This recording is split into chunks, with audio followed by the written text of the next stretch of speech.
Blake, great to catch up with you once again. Always great seeing you, Mike. Now, can you provide an update on Joe Biden's capital gains tax and when it will apply? Yeah, thankfully we have some guidance now. He has come out and drawn his line in the sand and said that it will apply to any transactions occurring after April 28th of 2021. So those lucky people that sold assets early in the year, unloaded some Bitcoin or properties, will get the lower maximum 23.8% rate instead of a potential 43.4%. But it's important to note that Congress is going to have to approve both his rate request as well as the effective date. So there's still a lot of negotiations that'll be going on. Really impressed that Joe Biden was in Tulsa. I mean, he's actually negotiated those stairs now, and that's always good news for the president of the US, that he actually knows how to climb stairs. And see, so you're making progress. Look, I have respect for that, for the office of the presidency, and I prefer my presidents standing up rather than on the ground. So I pray for him every day that he stays upright. There were some early doubts about the actual impact of the measure. Can you tell us what the view is now on its effect on investments, the stock market, and the economy? Yeah, so the simple fact that the stock market's still at record highs tells you a lot. It tells you that the public believes that Congress is not going to raise the rates that high. Otherwise, I think we would have seen a precipitous fall in all the markets. I have talked to a couple of Washington insiders over the last couple of weeks, and the feedback from them is that it'll probably settle in somewhere between 28 and 30%, and then you have to add on to that the 2.9% Obamacare tax on net investment income. So more than likely, it's going to just be single-digit increases rather than almost a doubling, and we're hopeful of that. Can you tell us about the Opportunity Zone program, how large it is, and how the tax changes will now impact? Yeah, so I would prefer that the capital gain rates stay relatively low. I really feel that if it did go up to 43.4%, and it's important to note that would apply to married couples making more than $1 million. It's not clear whether that's taxable income or adjusted gross income. So it's not going to be everybody paying that higher rate. But if it did go through, it's really going to. I mean, if I'm an investor and I'm looking at, do I make an equity investment that's higher risk, or do I make a debt investment? The debt investment, I'm paying the same rate whether I get a guaranteed interest rate or if I'm swinging for the fences and hoping that my equity position increases in value. I'm going to take the sure thing. And you're not going to get any bargain on the equity piece. So right now you pay the maximum 43.4% if you're in the high enough bracket on interest income, dividend, well, not dividend, some dividends you do, and wages. So it'd be a level playing field, but it would be disastrous for trying to raise funds. It's just that simple. What's the major change then to the program under the new administration?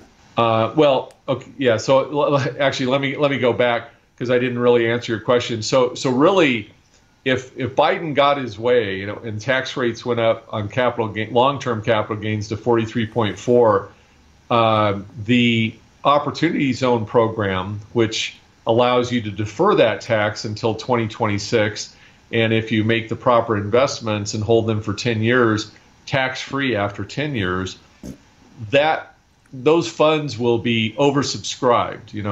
Everybody will run to those funds. I'm getting 10 to 15 calls a week to set up these opportunity zone funds as it is. We've set up over 120 now, and that will just probably double or triple if these tax rates go that high, because people will park their money in there, make investments into land, buildings, operating businesses, and then hopefully hold it for 10 years. But if they hold it to 2026 and we have a change in administration and the rates drop, they're in great shape. They're certainly not going to go up any higher than 43.4%. So it'll be interesting to see. But on the one hand, since I specialize in opportunity zones, high tax rates will double my workload, which I'm not looking forward to. But Joe, he wants you to work harder, and right. You have been. What you need is to have some libations close by, just to encourage the brain cells to work overtime. We're not going to let the audience know our pre-filming discussion, but no, yes, I have it over here. The sipping syndrome, that's called. We know G7 are moving towards the Biden suggestion of minimum corporate tax. What are some of the benefits to the Biden administration? It's really interesting. I mean, I never thought it would do a whole lot, but 140 countries have given it the big thumbs up. Yeah, these types of meetings, there's a lot of behind-the-scenes orchestration, and what they come out in their press releases saying and what happens in reality, if you compare those, there's very little correlation. And so, yeah, you might have a press release go out and say, hey, everybody's kumbaya and they love Biden's universal tax plan, so regardless of where you're operating, we're going to have the same tax rate. It isn't going to happen. I always, and I've mentioned on this program before, it's like OPEC. All you need is one OPEC member that says, hey, we're having some financial issues over here in our country, and we need to increase production because we need a little more oil revenue, and they do it. There's always some outlying, player in these situations that says, oh, I know I agreed to that, but I'm gonna go my own way because we've got some really, unusual situations going on in our country. I'm just telling you, we're not going to have this one world tax rate, and there will continue to be incentives to manufacture or have operations in one country over another, guaranteed. Is one of the benefits, inverted commas, benefits to participating countries that of ensuring big tech companies actually pay much higher taxes than they are presently? What other kinds of companies will pay more tax? Well, I think, it's easier for the IP companies, the tech companies to move, it's the shell game, moving their intellectual property from, a tax haven country. It happens in the United States. We have 50 different states. They all have different tax systems, some 0, some 13.3, California, by the way. And so, people are businesses are smart, and tax attorneys and CPAs are relatively bright. They figure out ways to work around the system. And so that's going to forever be the game. I mean, I've been doing this for 40 years, and there's always people that figure out a way to game the system, and so they're gonna find ways to change this. Now, your original question, it's much harder for companies that have a lot of that are capital intensive. So, steel manufacturing plant, pharmaceutical companies, those types of things. It's a little harder for them maybe to just blow up a $2 billion manufacturing plant and move it somewhere else. But service businesses, IT, very light on their feet. They can move around. Interesting, all these wishes that Joe Biden, domestically at least, needs to do is to get support from Congress. Do you think that will ever happen? We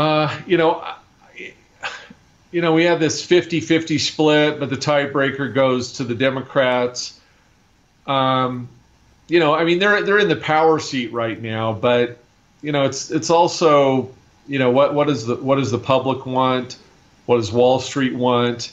I don't think Wall Street, even though they helped put Biden in office, they don't want 43.4% tax rates. I seriously do not think it's going to be that high. I think it'll settle in, the high 20s, low 30s, and it'll be a big yawn. It's really not going to change things that much, and it's not going to generate all that much income. If they really, as I've said before, if they really want to, Congress really wants to, and the president wants to generate a bunch of income instead of going after the top 1%. Do a gross receipts tax, do a value-added tax system, and you're going to have to put some exemptions in there for the lower income people. But if you want to just pop income really fast, a broad-based, low percentage tax, 1%, trillions of dollars. But to go after the 1%, you can generate some short-term money, but it's limited. One wonders at the end of Biden's first term, if he hangs in there, but one wonders though what he would have achieved. Is it more divide and conquer than bringing America together? Time will only tell, and a couple more years to go of nail biting. But at the moment, instead of them on about the filibuster, maybe it's the Biden's bluster that was the major concern. Did you like that, Blake? Yeah, I think that's accurate. And it's sad because I think Biden at his core is a reasonable guy, but the strings are being pulled by people that he's terrified of. Yeah, it's the far left are clearly calling the shots. I don't think what we're seeing coming out of his administration is reflective of the kind of guy he is. I think he's much more moderate, but he's taking much far left positions than I ever expected him to take. I saw some old videos of Joe Biden. I got to say, he would be one of the guys at a bar. He could go anywhere. I was just very impressed, and it's very sad to see what's happening at the moment, because it's funny what time does to you. Except for us, Blake, we're in constant denial. If somebody wants to find out more about Blake Christian and what you can do, opportunity zones or just general tax, how do they do that? Right, so our website is hcvt.com,